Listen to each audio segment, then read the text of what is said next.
Hey everybody, what's going on? Rob Cesternino back to talk about The Amazing Race 38, episode 4, back here with my Amazing Race co-host. First, our chief Amazing Race officer. It's Jessica Liese. Jess, how are you? Oh, I'm in the C-suite now, Rob? That's awesome. Yes, you've been promoted. Awesome. Again, I just keep racking up the promotions. It's like I want to go for 134 promotions. Rob. 134 attempts at getting promoted, and here you are. You've pulled off this balancing act once again. Indeed. I've been juggling a lot of things, Rob. Okay, now here's what I'm juggling. Mike Bloom has turned off his camera.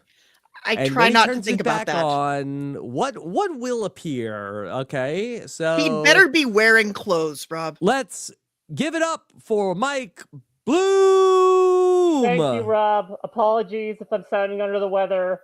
I'm a little hoarse. Oh my God. Oh, dear Lord. I can't see how you're reacting. Yes. Okay. So, if you're listening to the podcast, oh dear Lord, Mike Bloom has donned a not since The Godfather has anybody been so disturbed to find a horse's head as Mike Bloom is wearing. Is that paper mache? Is that latex? Oh, it's unfortunately latex. This was a bad decision. This was a bad detour option. I might want to. And you were going to be my latex salesman. Yeah, listen, Enzo could have helped me here. I'm working at the Rubble and Nipper Factory in Bayonne, but right now I'm living with my options. You know, much like the teams did in this episode. All this right. horse looks like to find this. This horse looks like a child drew it.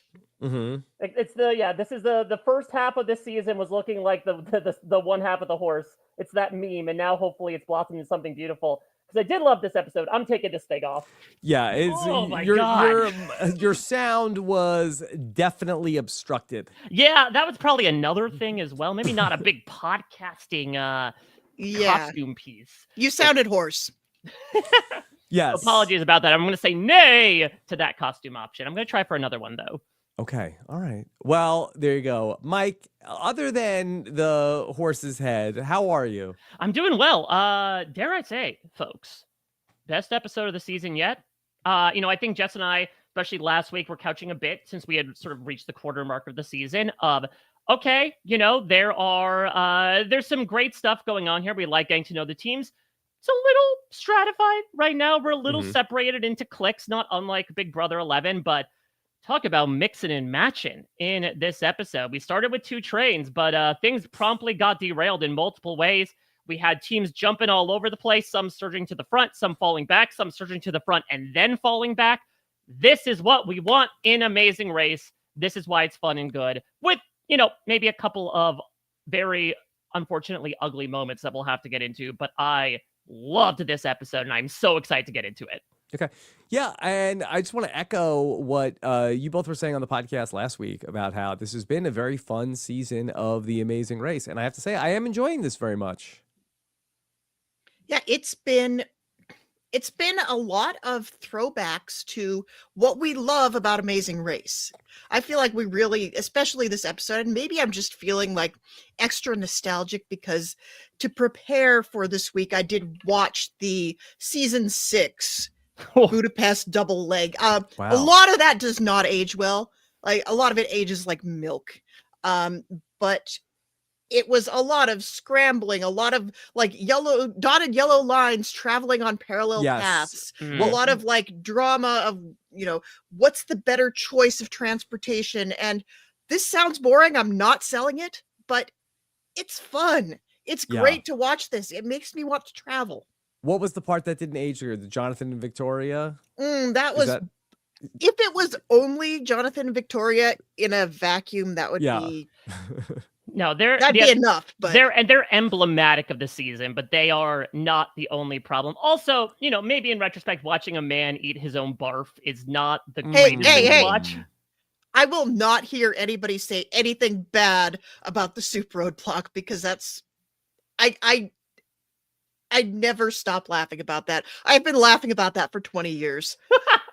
Okay. All right. Well, more on that at a later date. I guess let's get into everything here in Budapest, Hungary. And it was officially Natalie's birthday. Yes, exactly. On Natalie's, imagine if Natalie got U-turned on her birthday. She would have a rock star-esque crash out if that was the case. And look, no birthday favors are given. She got the gift early the day before, but she gets to race on her own merits to get a pretty good birthday summation as well. I feel like we don't actually get, I feel like a lot of people probably celebrate their birthdays on the race across 38 seasons. We don't get a lot of acknowledgments.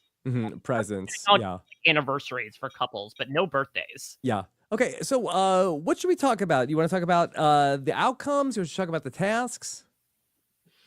Well, we got to talk about all of it, Rob. But Okay. I think it's probably good to start up at the top of the leg Yeah. and talk about the 6-hour spread between the first place team and the last place team. It was starting to feel very season 24 coded. I was starting to get upset. And so I'm glad that we had this whole train thing to put us back on track, as it were.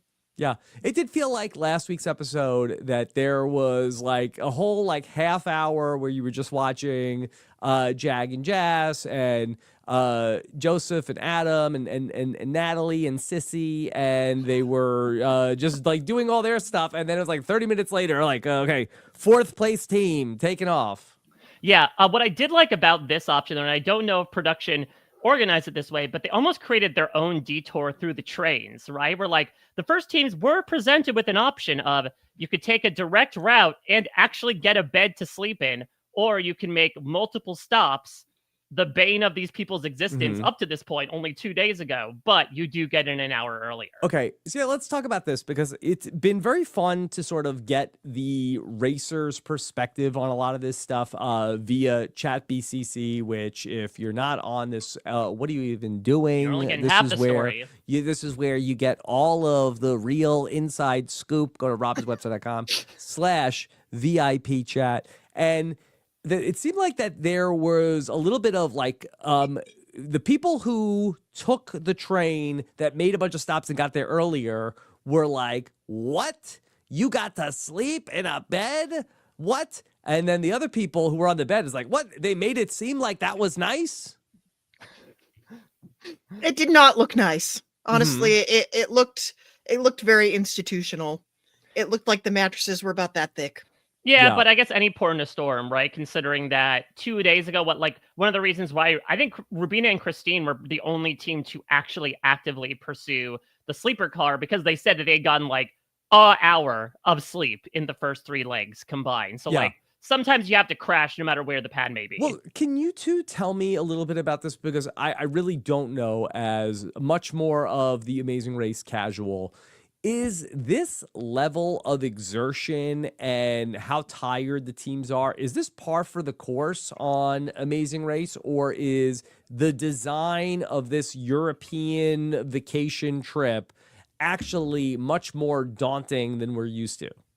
Well, yes and no, Rob. I think it is much more intense, I think, than we are led to believe watching it at home from the comfort of our couch. It looks kind of like a vacation most of the time, unless, somebody's ox breaks down or something. But I would say this does seem like it's a little bit more grueling than a typical Amazing Race season, because it seems like it's very fast paced, and I would guess pit stops are probably not quite as like, if they exist at all. Sometimes we have seasons where they just keep racing, and they're like, that's the thing. I no remember pit like stops. season 32. Remember they had the first leg be like, okay, and you're stop right here. You're eliminated, but keep on racing everybody else. And so it just immediately carried over into the next thing. But that said, I think maybe it also doesn't help that they had the legs 2 and 3 were in the same country, right? That it was basically like, okay, stop down for half a second. There wasn't like okay, we're traveling somewhere else overnight, and now you get an opportunity to rest. They really haven't had the chance to do so outside of like briefly sitting down in these hours-long periods.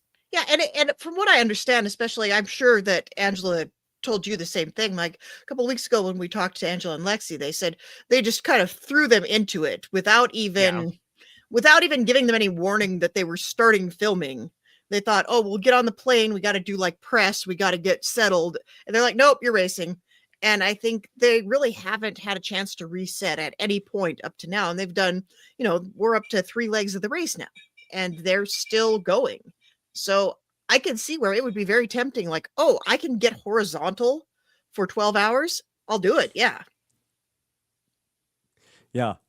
Okay, so the teams ended up being split up, and so who were the teams that were on the sleeper car? It was Kylan and Taylor. It Mhm. was Chelsea and Jack, Mhm.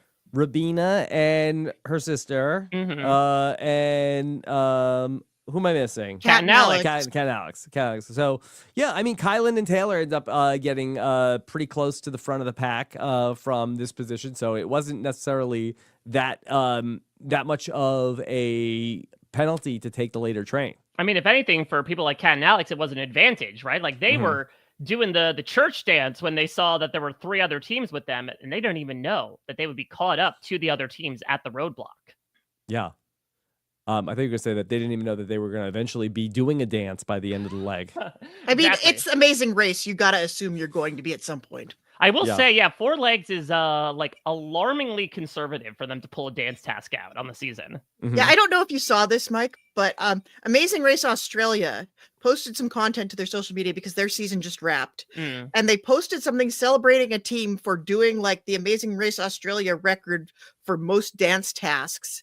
And people were complaining, like, why are there so many dance tasks? And like, have you ever seen US Amazing Race? Listen, like to a certain extent, I mean, it's again very similar to Big Brother, where we kind of watch people dance around in silly costumes. Instead, we just sort of rate their strategy that goes alongside it. Here, it's just more of a literal streamline version. But it always delivers, or almost always delivers, on The Amazing Race. And I know, Jess, last week on the podcast, you even brought back the specter of Mark and Bopper. I mean, there's been like many great Amazing Race moments and crash outs of people trying to do the dances. So I think it is a staple of the show. Oh yeah, you cannot have Amazing Race without somebody dancing. Yeah. And something that I would have, had Steven and I gone The Amazing Race, I think that probably would have been the last straw for us also. I don't know. I saw you at the wedding this weekend, Rob. I think as long as they play like a millennial emo rock, I think you'll get into your groove. Maybe. Okay. How about the thermal baths in Budapest, Hungary? This breaks my heart that they didn't get to hang out there. It looked so cool. I think Phil really wanted to hang out there and get some steam. This poor man, like, he's not going to have a voice. Talk about exertion and exhaustion. Phil's really representing all of it through just watching him slowly denigrate over time. Yeah, I think Phil is probably feeling it as hard as the racers are. And again, it's not that noticeable until you get him in person introducing the task and then cutting to the VO where it's just like crisp, clear Phil Kogan. Like, it really is like night and day. So, Phil, you're a trooper for getting through this. I hope you make a recovery by the end of the season. Yeah. How I have so many questions about the thermal baths and the the seniors who are hanging out playing chess in the thermal bath all day. That's nice work if you can get it. I don't know about floating chess. I feel like they must be magnetic or something, because I can barely like keep the board level on a table. I don't know. I like the idea of putting secret messages in all the chess pieces, like we saw with the king. That's like, you purposely put your pawn out to get taken, and then they unwrap it and it says F you on it. Like, just to really lay a secret message into every piece that gets taken. Could we do like a truth or dare Jenga version of chess where we have like little extra tasks inside the chess pieces? So somebody captures your piece and then you have to do whatever's in the chess piece after you capture it. I've been to bars where they have like a Jenga with like, it says like a dare on there, but okay, but you want to do it blind. You want to do where basically you pull the block out and then you have to like, then the message is like on the top. Yeah, the message is like inside the chess piece. Yeah, with the Jenga, it's like you can't really see what it is until you get it out. But yeah, I feel like you open it up and then it's like you don't get to actually keep the chess piece until you complete the dare. Ooh, I like that. Yeah, I mean, this was a reality show. I like the trickiness of this. Not only, the team's thinking, aha, I've got your wordplay, Amazing Race wordsmiths. I figured out that the king is on the chessboard. But then they're like, what do I do with this? And so they're just kind of randomly going around like the guy with the butterfly meme being like, is this a clue? Is this a clue? And good on Tucker and Eric for just kind of fiddling around with it and figuring it out. I was wondering if we were going to get a mail rail-esque situation of someone just really taking things too literally and trying to figure out where to go. But luckily, the people who figured it out were in the vicinity of other people because the teams were so close together that nobody really got derailed from this entire thing. We had a fast forward on this leg of the race, and you had to do some speed cubing. Oh my God. Yeah, well, Mike has a child. Yes. Rob, you have children. Yes. Did they go through a Rubik's Cube phase? Dominic did at some point. What did you do to that cube, Mike? Well, Asher checkerboarded it. Oh my God. This is one of about 6 that we currently have. This is a 3x3. We have a 2x2. We have a 3x3x2. We have a 2x2x3. We have a clock Rubik's Cube. We have a Pyramix that we just got today. We are obsessed in the Bloom household. That's amazing. Yeah, we have several, but it fell to me to learn how to do it and then teach my offspring how to do it. And I cannot do it in 7 seconds, even with the instructions in front of me. So I love this task. Yeah. Mhm. I have some notes. Oh, okay. Because I think latter day fast forwards are total BS. Because it's always, you open the fast forwards like, oh, who's the first person to get it? That person's going to 100% get the fast forward. And I thought for a second, this was going to be different. I thought this could be, we'd have multiple teams trying to vie for the fast forward at once, and maybe to the detriment of their game. And you could have somebody come from behind, like see another team and like, oh, I can beat them to it. But this was really, well, for one thing, they told them how to do it. Yeah, that's the thing. It wasn't solve a Rubik's Cube. It's do these 6 moves in 7.5 seconds. Mhm. Yeah, this was not really solve a Rubik's Cube. This was basically a dance with your hands. Wow. Okay, It was like, well, Big Brother contestants are experienced with that. It's a choreography. long journey Yeah. in the house. Yeah. And nobody else looked at it. They're like, oh, well, the first place team already got it. Like Tucker and Eric are going to get it. So why bother? And I think we need to do something different with the fast forward. I think we need to make it more attractive for other teams to try to get it. And we need to make it more competitive so that's not just a reward for getting to it first. Mm-hmm. And I think maybe we do it sort of like you have your regular task that you have to do, but there's like another piece of it. And if you can do that other piece of it, you get the fast forward. So basically you're doing what they sort of did with the Express Pass a couple times, which is like, hey, do this additional thing that'll make you fall further behind, but you get something as a reward. Yeah. Like solve the Rubik's Cube without the instructions and you get the fast forward. I mean, not in 7 seconds. Like who can do that except for this one kid that my kid goes to school with, but Yeah. Ooh. Can I ask you, so how did your kids get so good at solving the Rubik's Cube? Did they watch YouTube videos? Oh, I mean, very generous of you to think that they're good at it. But they watch a lot of speed cubers. But to Jess's point, it falls on the parents to do so, which is why I'm solving one right now, because I memorized how to solve a Rubik's Cube. Never thought parenting would bring me to that journey, but that's where we are. So when I was a kid, I certainly had the Rubik's Cube, but it was not accessible in any way, shape, or form in the 80s to learn how to solve a Rubik's Cube. Yeah. That either you had to like be a genius or you had to like wait until YouTube got made. Well, even like 20 years ago, we had the internet, but we didn't have YouTube. Right. And I knew a guy that was like decided that this was going to be how he would pick up women, is he would learn how to solve a Rubik's Cube. And so on his commute every day, he would work on the Rubik's Cube and work on, like, once he figured out how to do it, he'd pick up the speed and people would stop him and ask him what he was doing on the train. And it's like this big icebreaker. I don't believe it helped him pick up chicks. Yeah. I would love to hear from any of our women listeners if that would be is that a green flag? Man who can do Rubik's Cube. I mean, is it sort of like sliding scale? Like you should put in your bio, your height and your likes and how fast you can do a Rubik's Cube. And that is sort of the barrier to entry for certain people.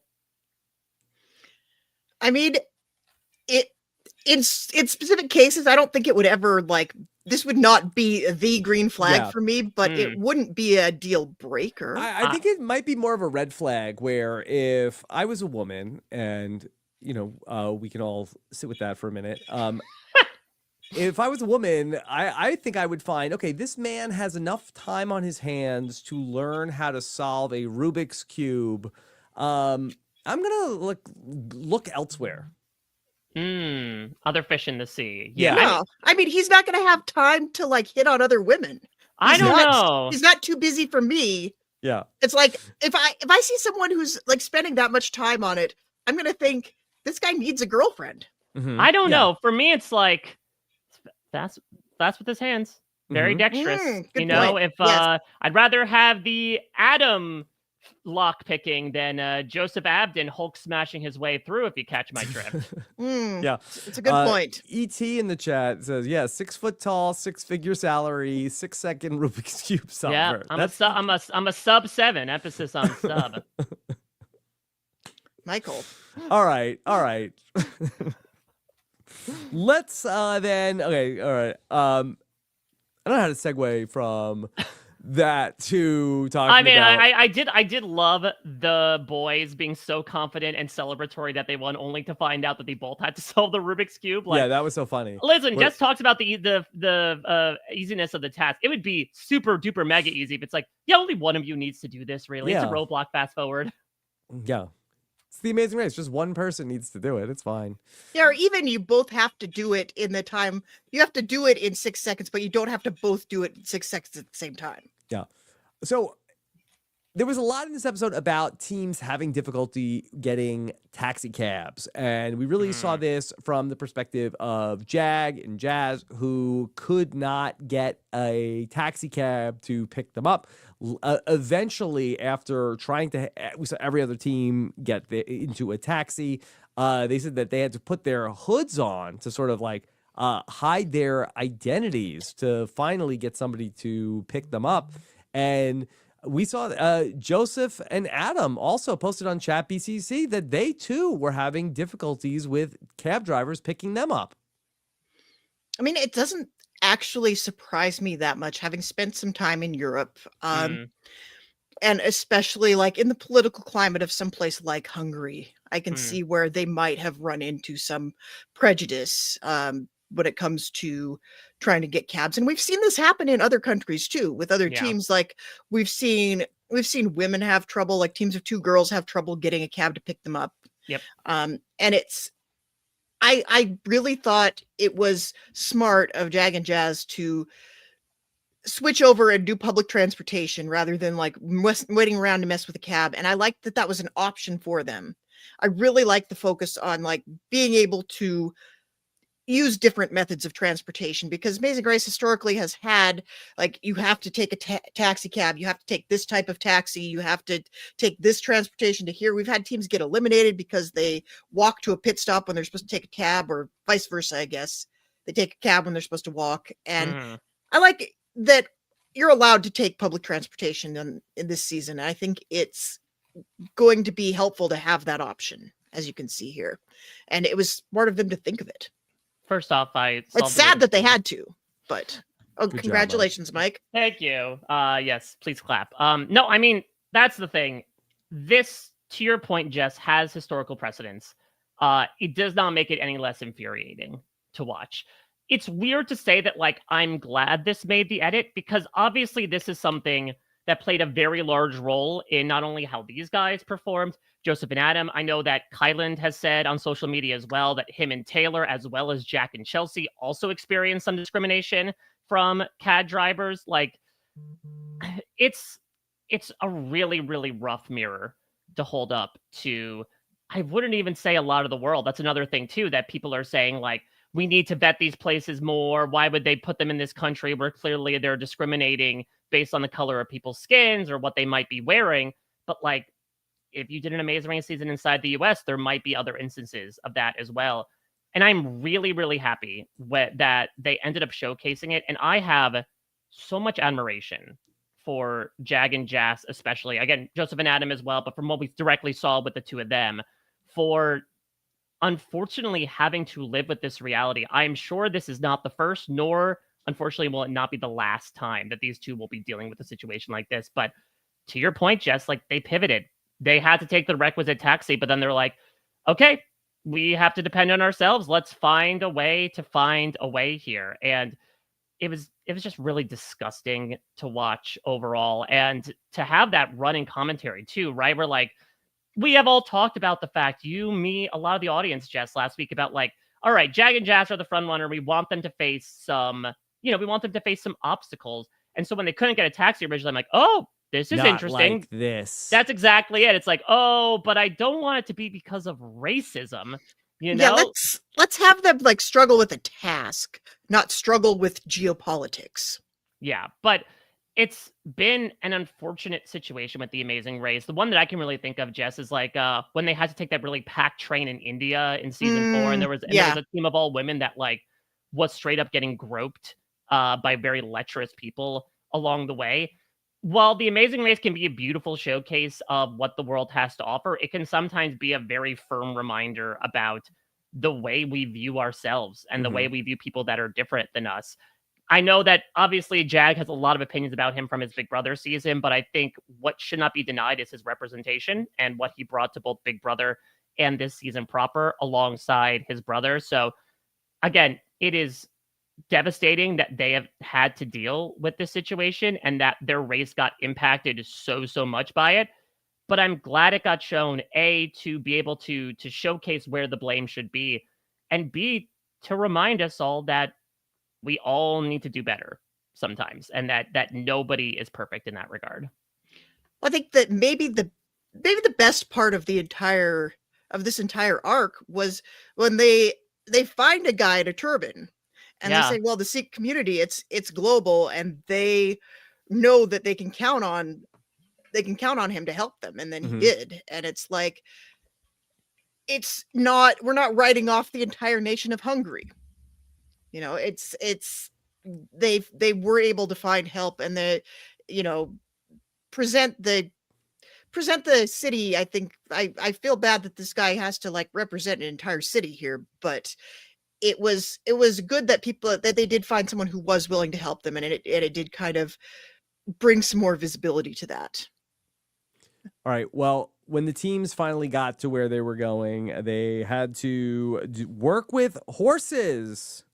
Yes. Yeah. Find someone who loves you the way Izzy loves horses, man. Yes. Miss Izzy, you, Cookie. Yes. Cookie with the overbite. Izzy is a horse whisperer. Took us 5 tries, but yeah. I was gonna say, it more so seems like Joseph is, I guess, the horse tranquilizer, and that like those guys just would not move. I mean, this was really like an episode for Joseph and Adam. We usually talk about how the middle placing teams don't get a lot of airtime. It's the exact opposite from these two, considering how maybe outside of Cat and Alex, they had the most disastrous day of the entire group of teams. Maybe worse so than Cat and Alex, to be frank. I mean, they went from all the way to the top of the pack to like a very disastrous day. Like and we didn't even see their problems with the taxi cabs in the episode. Yeah, and I think it was in addition to the taxi cabs, right? Because we see a little bit of they get pointed, they get dropped off at the wrong place, they get dropped at this museum, and apparently they were just being led around by a bunch of different people who. They'd essentially go to them and they'd be like the Scarecrow from the Wizard of Oz. I'm like, well, we'll go over there. And they just got completely bum puzzled and turned around before they finally found a location. Yeah. Okay. So all of our teams had to work on this equestrian task. I mean, should we start to bring in? Let's talk about our teams, I guess, before we go through all of this. We talked about Tucker and Eric. I don't know how much more there is to say about them. They solved the Rubik's Cube. They got the fast forward. They headed to the mat. First place finish for Tucker and Eric. I mean, good for them, honestly. They didn't do much this leg. They didn't have to. What I will say to these two gentlemen is that you had unlimited time. You knew you were first place. Why didn't you stop and go get ice cream and magnets this time? Come on! You have a thing now! I want it to be a thing! You only did it once! I mean, how do we know they didn't, Mike? We only have 90 minutes. I mean, I guess that's true. And there were a lot of tasks in this episode and a lot of stuff to show. So sound off, boys, if you ended up getting some magnets and ice cream for the road on your way to the pit stop. But good for them. They did a speed run on this leg of the race. Exactly, in 7.5 seconds.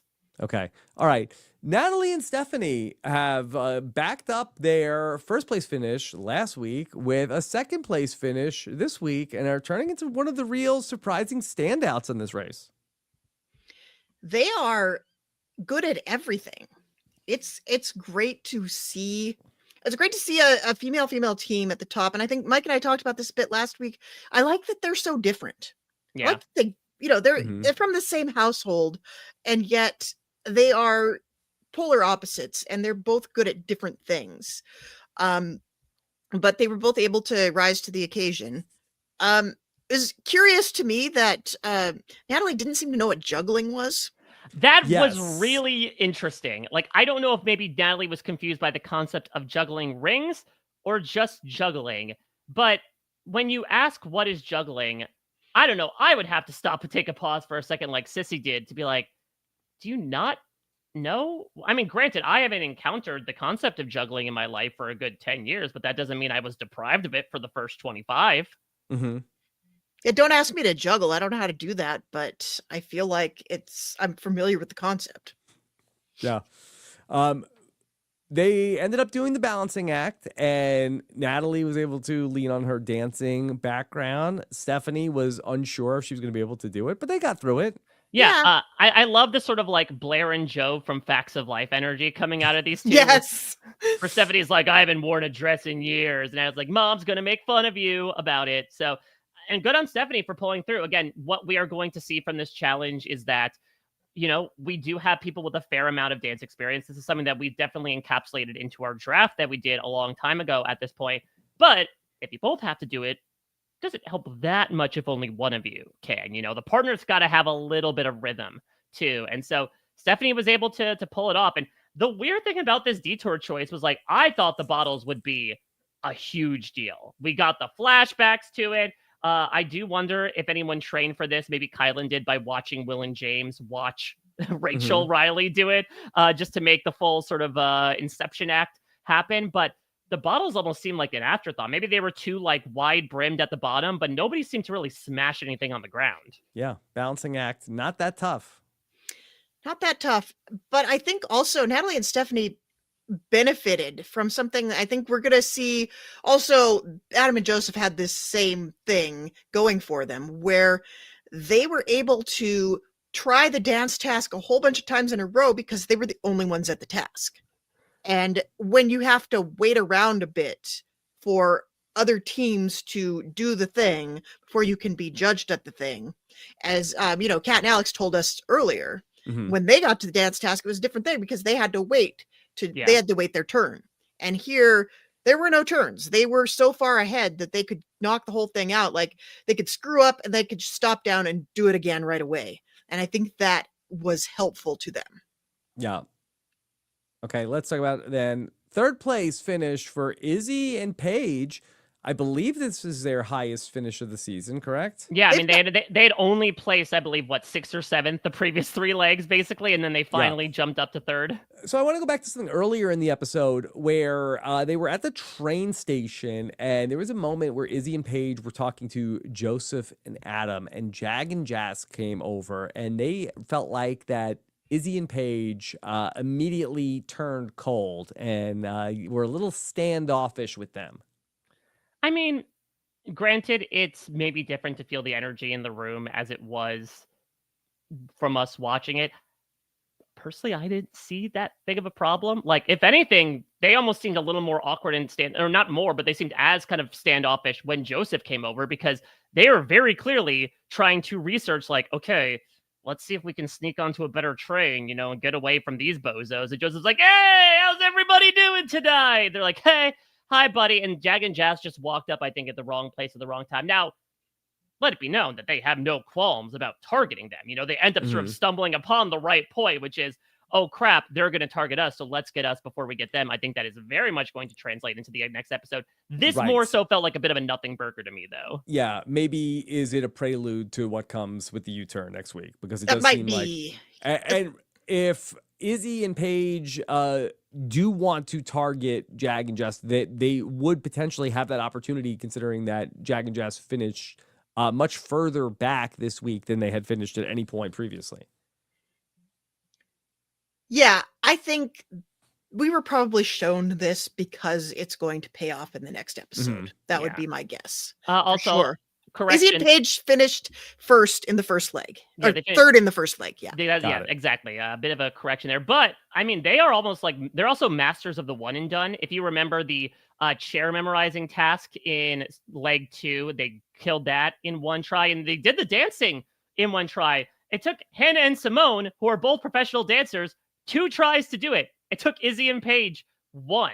How about that? So I think they do a really great job of doing the tortoise and the hare strategy of like taking a long, deliberate time to learn everything so that they can only try it once. And it's gotten pulled off with aplomb so far. We can obviously speculate later on in the podcast about whether or not that might put them in danger if they choose to slow down on another task and here's a U-turn. Okay. Let's talk about the 4th place team. Look at Kylan and Taylor now up at the front of the pack. kind of a coming out party for Kylan and Taylor. Yeah. I think. And this is why having the team stratified on like 2 different sets of transportation, this is probably why we felt like the first 3 episodes were a little bit draggy like that, because we didn't get to see a team come up like this. And you can see that they're both very smart racers and they are very capable. And we knew they were good at comps, but this was fantastic. This was solid. And they've really, I think, they've benefited from not having the rotten transportation luck that they've had in the first few legs. That being said, it was not an entirely sterling leg for them. They came to the roadblock in last place, and that was maybe due to things that were out of their control, as Kylan alludes to, but it seems like they were just flat out lost before getting to that destination. Well, they were contemplating using the express pass, and they thought that this might be the leg to pull the trigger on it. I think that was right before they got into the equestrian challenge. Yep. Well, they were very level-headed about this, though. I think we would have seen, like, any other team doing this would have melted down. And they were saying, okay, let's go in and see what it is. And if there's teams that leave, we gotta pull the trigger. But I think with Amazing Race, and especially with this bunch of racers, you do not know. Like, you do not know if you're last place by hours or if there's other teams that are just as lost as you are. And so I think it was when they got there and they saw they weren't the only ones there and that some teams hadn't even shown up yet, I think they calmed down pretty fast. Or I think it's you could do something really easy when you have an express pass in your pocket, which is like to try the task once at least. And then if you're like, nope, can't do it, then you use it. You know, you never know until you try. And I think Kylan was able to be so good at that, again, intricately studying the maneuvers of how to do this, that he had a very easy time with it. We'll talk about this maybe later with Adam and Joseph. The Taylor in the room was a very fun moment. Adam was so funny. But Kylan had like a weird run through on the what do we call this? Equestrian driving the stagecoach? Yeah, like coach driving. Yeah. That Kylan like nailed it and then like kind of like slowed down before the finish line, like and then had to do it again. He really Amari demarcadoed it. Yeah. And Kylan and Taylor, that the chat is reminding that their juggling was so precise. Mm-hmm. Like they were really in sync with each other. And I feel like Kylan taking such copious notes, that felt very like pen holderness ADHD lock-in coded. Mm-hmm. Like the way that he was just able to focus in on that to the exclusion of everything else, like that obviously served Penn and Kim well. Yeah, and that's the thing is that, we had some ground being laid from these 2 over the course of the past 3 episodes of like, we have different communication styles, we give directions differently. I think their biggest issues haven't lied with each other, though. Again, this was probably the biggest stumbling block they hit, and maybe there was some stuff that we didn't see, but it was largely navigational stuff. And just kind of being on the back of the pack through various forms of travel, but they were locked in. They were throwing those rings like nobody's business, showing Natalie how it's done. That's how you juggle rings. So it was a great bounce back for them. This is obviously the highest we have seen them perform since the opening task. Right after that, they ended up falling to the back of the pack. So hopefully this shakeup for a lot of teams is able to showcase that there is more than just a few teams that are able to take it all. Okay.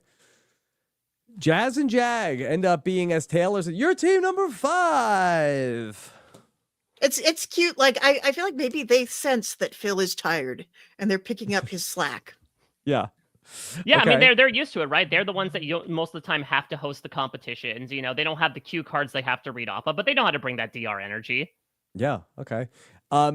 Taylor hosts Big Brother Unlocked, so she already is used to hosting like one part of the week for Julie Chen Moonves. So she's gonna pick up for Amazing Race Unlocked. Yeah, it is kind of weird to think that predated Big Brother Unlocked. Mm-hmm.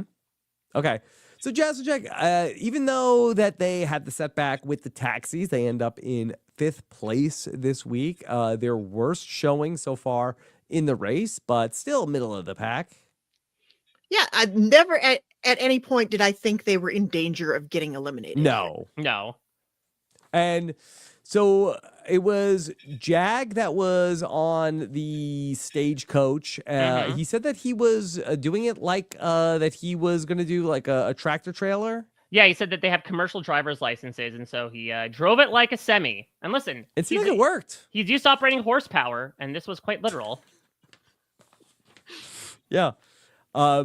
Yeah, other than that, I mean, Jazz and Jag, they're gonna do Jazz and Jag things and get through these tasks. Yeah, quietly competent, I think. And something that was also indicated by Ethan in the chat is the fact that, Jazz and Jag talked about the fact that their turbines also made the bottle dance a bit harder because obviously it is not as flat of a surface to balance it on, but they seem to have, fewer problems with it. No problems. Okay. All right. Let's talk about Hannah and Simone, who really, I'm more impressed with Hannah Chata every single week. It's like, can we find something that she's not incredibly good at? She's so smart. Like I think, and maybe this is just like my Big Brother bias kicking in here, but I feel like I watched a lot of her season. Yeah. And I didn't remember her being like so adaptable and so just clever and so on top of everything. She was good. Don't get me wrong, but I think she's also much younger. And maybe I'm sure that the people who were really the Big Brother superfans, like, they talked about this all the time on Big Brother. I'm sure they did. I'm sure they did. I mean, and more so the dances that they would do with Brittini, right? Like that's how Hannah showed off her dancing skills. But I feel like every week is like a flashback to like, oh, by the way, I was also like had this other proficiency of that she's a genius. She graduated school early. She's in medical school. She's like she's an athlete. She's a dancer. Yeah, I think their standout moment for me this leg was that dance task. They were so on point. Like it looked like the demo. Yes, like especially Hannah's, like the way she was pointing her toes, like she could fit right in Hungary if she choose to remain here after the race. And that's what I always love to see. Obviously, we love the Schadenfreude element of watching people sometimes trip and stumble their way through a native dance. But like, we also love people sometimes just kind of showing how it's done. Mm-hmm. Yeah, I struggle to remember a time where I've seen someone be that good at it. And we've had a lot of professional dancers on The Amazing Race over the years, but they all still look like they're not in their element. They don't look like they've been practicing it for weeks. And we should also point out, they left the roadblock in last place. That's, again, what I loved about this episode is like, Kyland and Taylor were in last place going into the roadblock. Hannah and Simone were last going into the detour. Kat and Alex were last coming out of the detour. So all these teams were able to find their way. And not only were Hannah and Simone able to claw their way out of last, they jumped up like 4 or 5 spots in the process. So it really does prove if you have the right task at the right time, it can mean a whole load of difference. All right, let's talk about Joseph and Adam, the stars of the show this week, and they got a lot of screen time, and it was not fun for them, but it was fun for us. This is my first experience with the phrase popcorn muscles. Oh, Is really? this a thing? Yeah. Is this Yeah. a thing? I've heard a bunch on the challenge where you have a bunch of these like jabronis who have big Mm. muscles show up and like barely are able to perform in dailies. That's where I heard the phrase. So what is popcorn muscles, Mike? It's muscles that are just for show and they don't actually do Exactly. anything? Exactly. Oh, and by the way, I've been asked to show my picture. I wanted to pop it up for Joseph and Adam because this is a site that they have been Oh used my to God. 134 Good God. times. Rob, I am so sorry. Joseph and Adam, I am so sorry. But If you're listening to the podcast, Yeah, he's not Mike sorry to Bloom- me. Mike Bloom has changed his costume again. He's gone full clown. yeah, you know what? Finally, I'm able to externalize my clown-like being. Thank you, Joseph and Adam. Thank you, Hungarian Circus, with the clown that had the odd leg hair. Yeah, I need to talk about this clown because what was up with his, like, why was he wearing artificial leg hair? Why? Yeah, I'm not sure why we need this sort of unshaven clown, if that's supposed to be something humorous. Maybe just the Hungarians are not a fan of body hair, and so it's sort of like, hey, you're not like us. You have a red nose. You have rainbow hair. You deign not shave your legs. And he just, I always enjoy when there's a local there to sort of provide verbal or nonverbal color commentary. This clown, like, kind of like non-verbally coaching them through it and then laughing at them when they got it wrong. It was fantastic. Okay. So much to talk about with Joseph and Adam here in this leg of the race. So we talked about their taxi trouble. It seemed like that they had a hard time getting to the roadblock, but they were really struggling with Joseph on the horse. Yeah, I mean, with no offense, we've had I'm so happy that we've gotten to know a lot of these loved ones, these teammates over the course of this. But I have fallen in love with Adam Abden. Mhm. He is so much fun. And him cackling with delight while simultaneously like catastrophizing and say like, well, good game, guys, as Joseph runs over the starting gate, his very first try. How can you not love these guys? They are so self-effacing yet so self-affirming at the same time. Yeah, they're so fun. When Adam was talking about how Joseph was not having any luck, but then once Taylor Hale got here now Joseph is getting to action. Yep, you gotta show up to impress your ex. I get it. Mhm. Yeah. They had so many bad breaks, but they really were just kept it very fun. I mean, no, we need to talk about this. This has to be historic in the Amazing Race.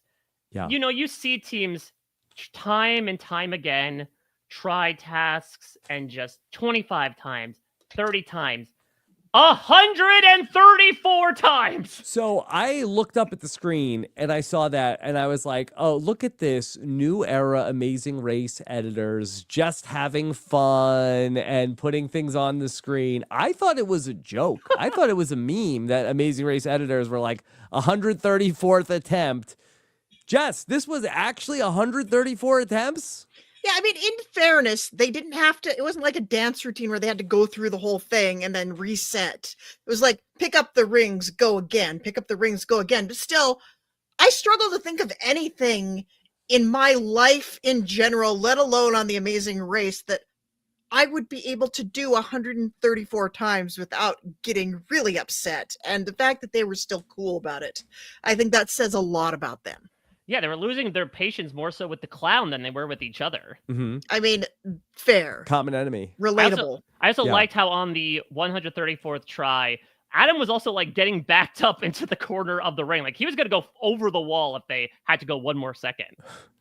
We didn't even we haven't talked at all about the Houdini house. And it seemed like a pretty straightforward event for most of the teams, with the exception of Joseph and Adam, who on this disaster leg broke the key in the box. Joseph doesn't know gentle with these popcorn muscles. Yeah, I like that they had to, it was like when in the old days of the Amazing Race when a car breaks down and they have to wait for the mechanic to bring them a replacement car. Mm-hmm. except this was just a Hungarian puzzle box, which, Mm-hmm. Not our first experience with a Hungarian puzzle box on Amazing Race. I believe the last time they were in Hungary, we had a whole conversation about this. Yeah, I love when these moments happen when route info tasks that are meant to be menial and more so transitional end up becoming big points of drama. I think the biggest example being the infamous water slide in season 15 on the way to the pit stop. But yeah, I don't think the producers expected that anyone would strong arm their key to break off in the lock. And I just felt bad for them having to sit there and be like, all right, I guess they have to just take the box and kind of look at it for a while, or bring in a replica box to unlock it for us. Yeah, so Joseph and Adam, they got most of the airtime with their disaster leg here, but they continue racing on. Christine and Rabina, I feel like we didn't see a ton of what was going on with them. They had some struggles, but I feel like I don't even, it doesn't register with me that we didn't get much of them, because what we did get of them, what we always get of them, is they make a meal out of it. They're so funny, and so, like, Rubina in particular, her personality is so huge that I feel like she's got the most natural charisma of anybody on this race. Anytime she's Would you talking, call her like, a Riz goddess? maybe, Rob. I would say probably the most Riz I've seen on a CBS reality show all week. Wow. Wow. Are you saying so cringe to that other show that precedes The Amazing Race? So cringe. Definitely not cinema. I thought, like, they're just so funny. Everything out of their mouths is just, it's comedy. And I feel like even when they are not in a good spot, they are keeping it funny in the same way, I think, similar to Joseph and Adam, but in a way that feels like more polished and more like sharper and funnier. What I am really intrigued by is that one of the biggest to-dos coming into this season was the fact that we have two teams that had half of them dating. That Tucker and Rubina were together at this point, and there were so many assumptions and implications about, like, okay, they're going to race together as a pack, they're going to help each other out. I almost wonder if those two pairs are, like, overcompensating. Like, they have barely interacted with each other from what Maybe we've it was seen a on warning camera. sign. Yeah, in fairness, they are no longer dating. So Was this the beginning of the end? We don't know when that happened. You barely talked to me when we were on The Amazing Race. That's it. You took the sleeper car. Oh God, what if one of them U-turns the other one? I thought of meeting a guy that could solve a Rubik's Cube was going to be a great thing. Everybody told me that was a green flag. Everybody It's a except green- Rob. It's Rob a green, knew. green and red and blue and yellow and orange flag. Okay. But yeah, I Okay, Mike. I do wonder, when we get the chance to talk with them, if again, they were trying to be like, well, we don't want to be seen together, so let's sort of go our separate ways. If they were more so coming in with that mentality of like, we can do this without each other. But for example, again, you have like Tucker on the train being like, we'll hear Rubina coming from around the corner. Like, did they check in with them at all to see if they were going to be on the same train? Yeah, that would make some sense. We do know Tucker is a very subtle player, probably trying to stay under the radar, doesn't want to do too much to get noticed. So that would make sense. Did you also hear, I think Rubina, I believe it was her, said, I really like puzzles at the Houdini box. So he was there in spirit. Yeah. Houdini or Tucker? Both. Okay. All right. Let's talk about Jack and Chelsea, who were... Just stop right there. Who? Yeah. Jack and Chelsea, that I really felt like... I didn't think that they were really in danger because I felt like that we barely saw them in this episode. We would get a giant personal story bump about their relationship and about what they mean to each other. Like, the second you see that, Rob, that's when you know that's their week. Well, I just felt like we were really focusing on Kat and Alex at this point. And so they were trying to make that there would be some drama between Jack and Chelsea or Kat and Alex. And I said, I think Jack and Chelsea are going to be fine. Yeah, I mean, we didn't even get anything about Jack being like, this isn't a fire engine, these are horses. Because that was the thing that they were really struggling. I mean, I guess they struggled a bit with the dance as well. By the way, apologies to Izzy that I keep getting facts about her wrong. It was her who said, I really like puzzles, not Rubina. So Izzy with the in-house reference. Okay. But yeah, I mean, I think that, you would think on paper, these two were just from second to last, let's see how they do next episode. But I don't think they're getting U-turn despite the fact that Chelsea is a former winner. I think the fact that they haven't been performing super duper well means they won't be actively targeted. But yeah, I think they're going to have to show a bit more because, I mean, at the beginning of the race, we sort of talked about, right, these 3 or 4 teams that were going to kind of be in the back of the pack at all times. Now we've kind of expended them.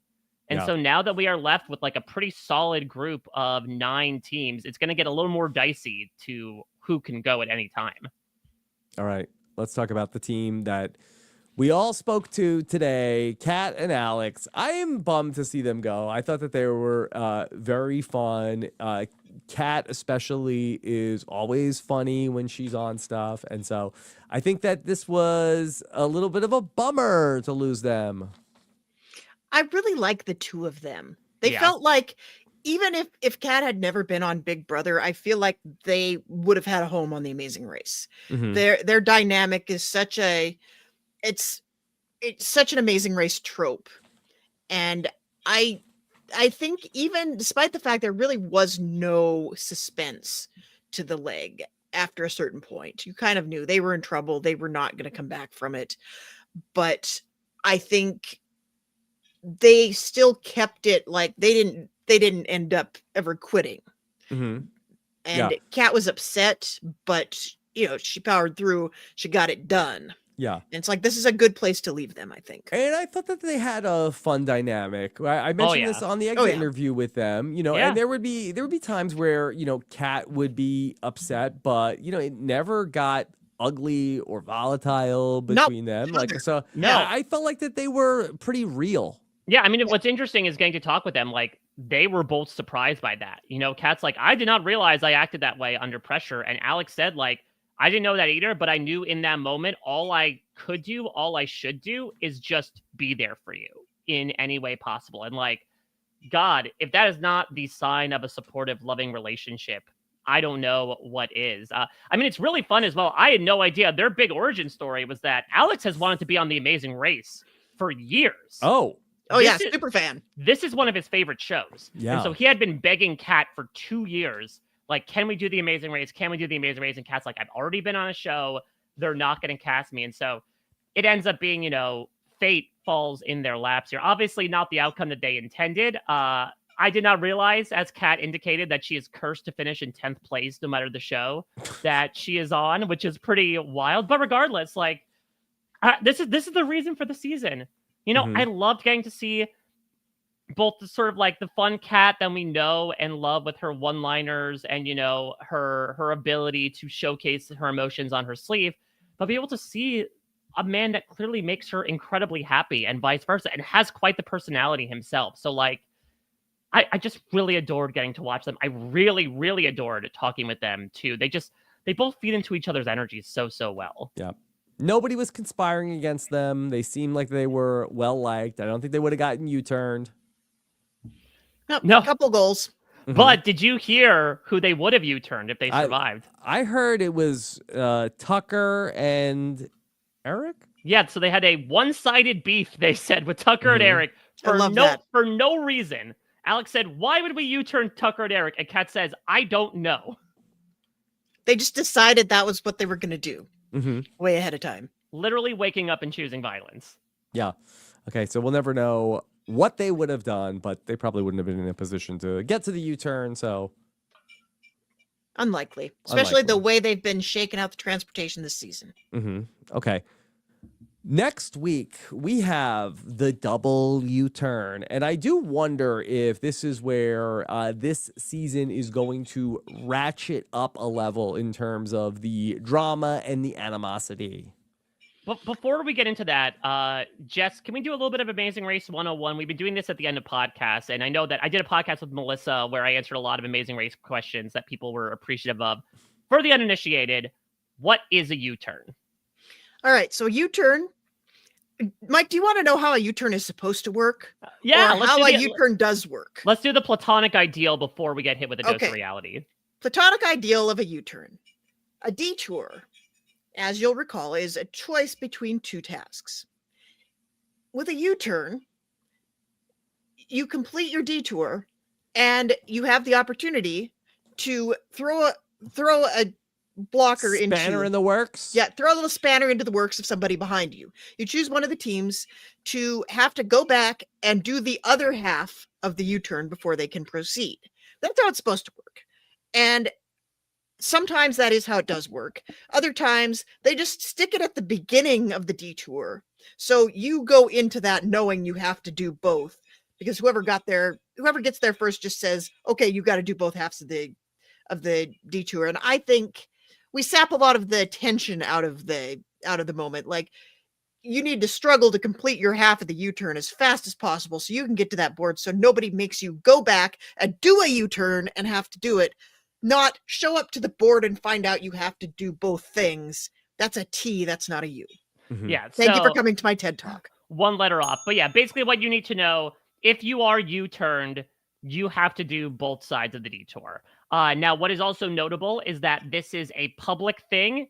If you go up to a board, you take out a picture of the team and you stamp it on there, courtesy of you, and you could only U-turn a team that is behind you. Well, is that true, Mike? Because we've seen teams burn a U-turn by U-turning a team that is ahead of them, so that nobody else can U-turn another team that's Well, that's back weak there. sauce. It Yeah. is weak sauce. I think it's discouraged, but sometimes you do have to take credit. Sometimes you have to own your choice. Other times you don't. Other times it's blind.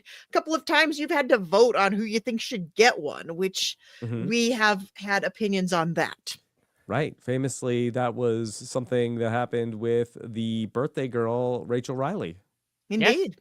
Very true. So yeah, I think that I think in this case it does seem like kind of a regular original flavor U-turn, where it looks like only I mean Phil didn't say double U-turn, right? So we assume it's just a single one. I thought it was double. Maybe it's single. I don't know. I mean, either way, if it's a double, that's interesting, right? Because what happens with a double is usually one team U-turns another team, and then that team that got U-turned will also U-turn another team. But you to, like, have to. yeah, to be like, because- you're coming down with me. Yeah, you got to have somebody in the back of the pack with you. I feel like I don't like myself when I talk about the U-turn. I get upset. What? The first time we interviewed Phil Kogan for this podcast, I started ranting about the U-turn. It's a miracle he ever spoke to us again. How did he receive your questions about the U-turn? I think in the moment he was very taken aback that I wanted to talk game design in this like CBS sanctioned puff piece, and he was a little bit annoyed at my criticisms. I mean, he got better at taking criticism from me, obviously, but yeah, I get very upset about the U-turn, and I need to look at myself when that happens. Mm-hmm. He didn't go full Captain Whale and just kind of zone out in that moment, being like, all right, she's going to talk about the placement of the U-turn. I'm going to think about my grocery list for the day. I mean, maybe he did. He had a very reasonable response to it, but he also felt a little defensive. Now, what's interesting is that I have been clarified in the chat that it is a double U-turn, which makes things really interesting because there's a couple different approaches to this. If you are in an alliance, you can make a group effort, right, to purposely go after two other teams. Otherwise, it's going to be tit for tat. It's going to be this team gets U-turned, that team will then U-turn another team. So if you really want to be strategic about it, you can make a concerted effort to do so. The question will be, we've seen some storylines germinate. The Tucker and Angela storyline has unfortunately died on the vine. By default, the Jag, Jess, and Izzy Page storyline is going to come right to the forefront. I don't know if that means that Izzy and Page will U-turn Jag and Jess, and then they will U-turn somebody else, or vice versa. But it's looking to get incredibly tense very quickly. Mike, while we have you in your costume, would we be able to get images of you like putting the wig on? Yes. Putting I the can nose do. on, and then Yeah, and then we can make have memes of. I think the nose is last. Oh, you want the? Oh yeah, the nose is last. Okay, hold on. Yeah. So okay, this is me. This is me going to watch a New Year's season of Survivor. that they're not going to do 3 tribes.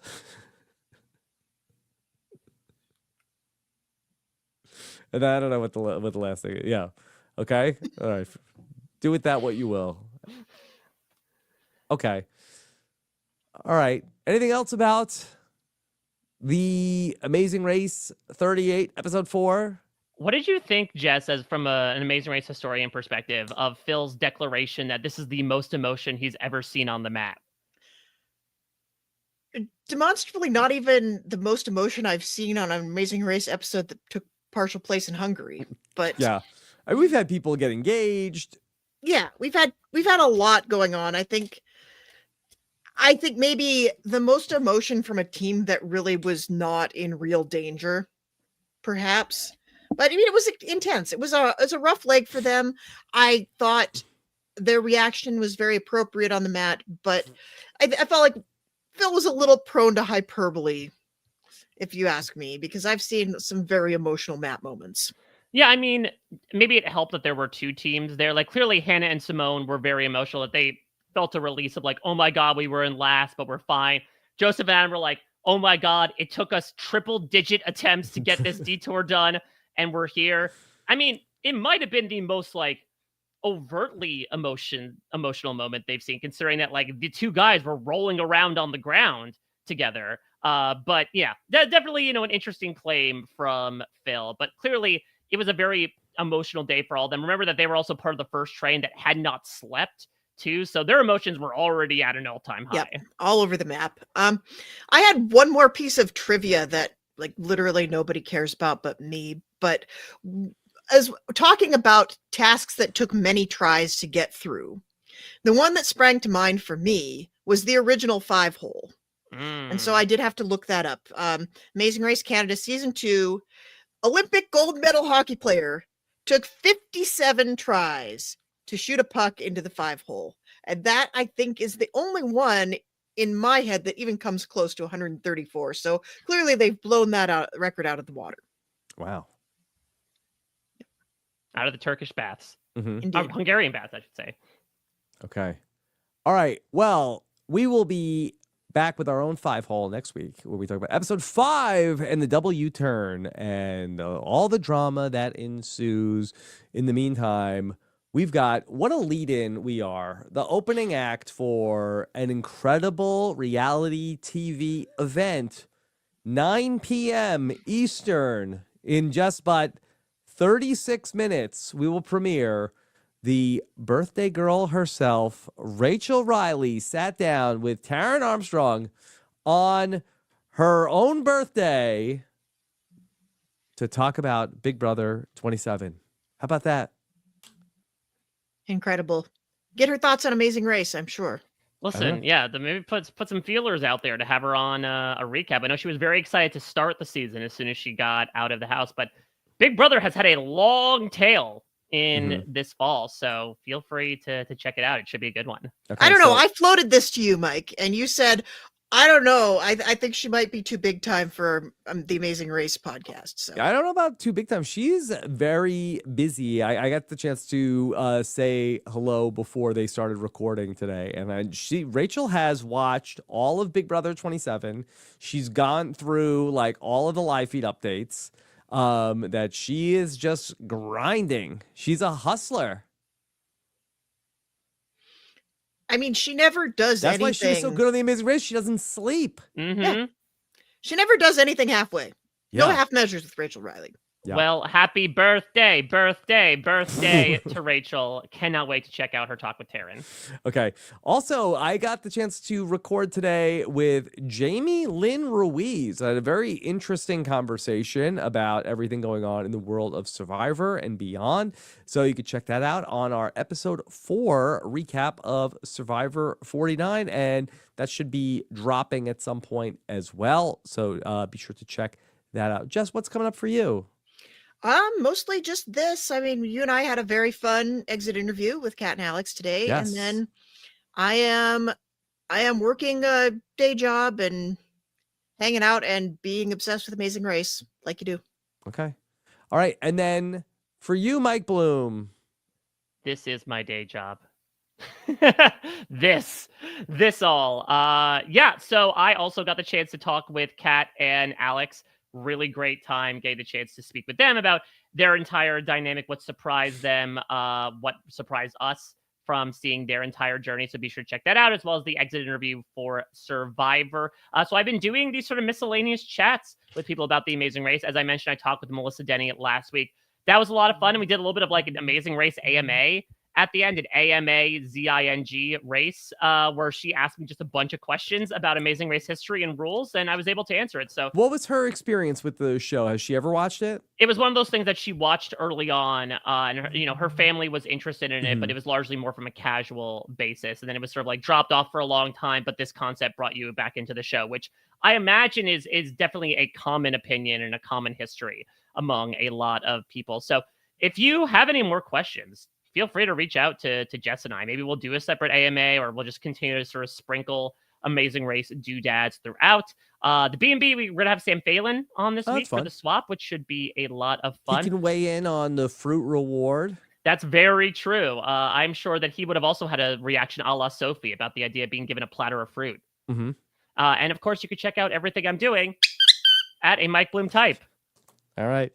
Thank you all so much for joining us. Enjoy Rachel coming up in 30 minutes if you're watching us live, or check it out anytime over on the Rob is a Podcast YouTube channel. Take care, everybody. Have a good one. Bye. This is RHAP. We know reality TV.